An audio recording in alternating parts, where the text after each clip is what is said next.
We have a great question of the day for all the truck drivers out there. We talked yesterday about that 17,000 truck drivers that are getting a letter in the mail stating that they will no longer have their CDL after 60 days. And the reason why is because they're saying that there was an audit from the Secretary of Transportation. US DOT did it. And basically stated that a lot of these work permits that they were given out and CDL licenses they were given out, there were expiration dates that didn't make sense. They were already expired. So why did these drivers still have their CDL, right? So the question in hand that I'm seeing a lot from that video that I did was truck drivers are asking, if so many of these drivers are leaving the market now, why haven't the rates come back up? Do you think it's because it's going to take time, or do you think it's because, somebody is keeping that money, either it being the shippers not wanting to pay or being the brokers keeping too much money? My truckers, comment down below. Would love to hear from you guys from that, because I know that that's been concern for a lot of people. When are rates going back up?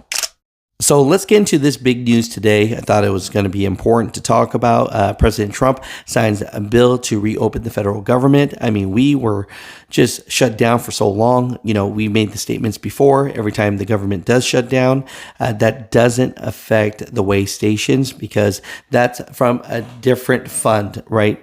Didn't affect the DMV. So what did it affect? And the truth is, there are a lot of fleets that move freight for the U.S. Department of Defense and other government agencies, and they were seeing a lot of fewer shipments from the drivers that I was interviewing.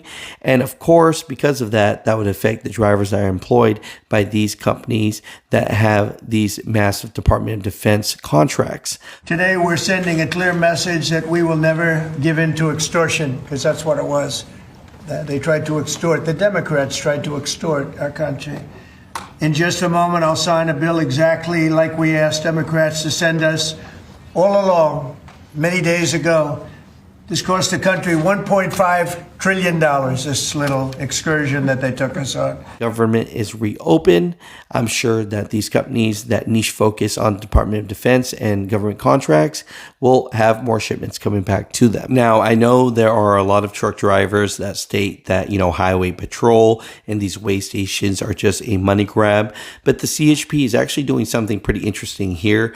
They're showing why they are putting truck drivers out of service. And tell me, do you agree with this? Because I do believe in public safety on the roads for all people driving on the interstates and roads, right? So here's one that says hub seals are critical for preventing lubricant leaks and keeping contaminants like dirt and water out of the wheel bearings. A failed seal can lead to seized wheel bearings, which can cause a wheel to come apart while driving, leading to an accident and extensive damage.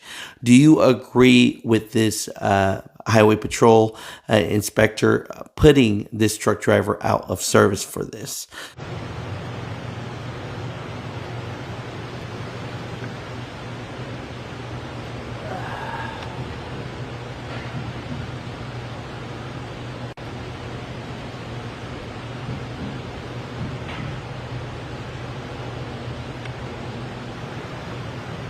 Today, one of our inspectors discovered a steering gearbox with several loose mounting bolts, likely averting a tragic incident. Unfortunately, the truck was placed out of service until the steering gearbox bolts could be tightened. And I'm giving my personal opinion on this. That's a good catch from the inspector.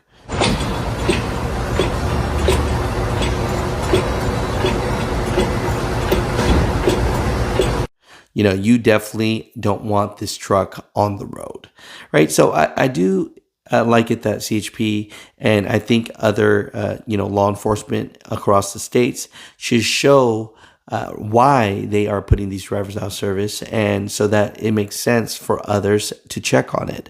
But from these two examples, do you agree for the out of service citation?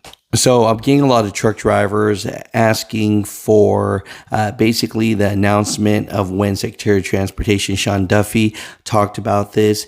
And he did a public announcement stating that there were states that they audited and caught red-handed with expirations on work permits and such. And so I just want to share this video here so that you guys have that. What our audit has already discovered should anger every single American. So here's what we've learned. We just want to walk through it. First, our audit revealed a systemic breakdown among states to follow the law and issue licenses properly. States are failing to follow even the most basic procedures. We even uncovered widespread procedural errors, computer programming flaws, and a gross lack of oversight in the states that issue CDLs. This means that thousands of licenses that should never have been issued actually were issued. States are issuing licenses that extend months and even years beyond a driver's lawful presence in the U.S. This is a direct incentive to stay in our country illegally beyond their authorized work permit. They have driver's licenses. So in some disturbing cases, they have failed to validate a driver's lawful presence before handing them a commercial license. It's deeply disturbing, but even worse.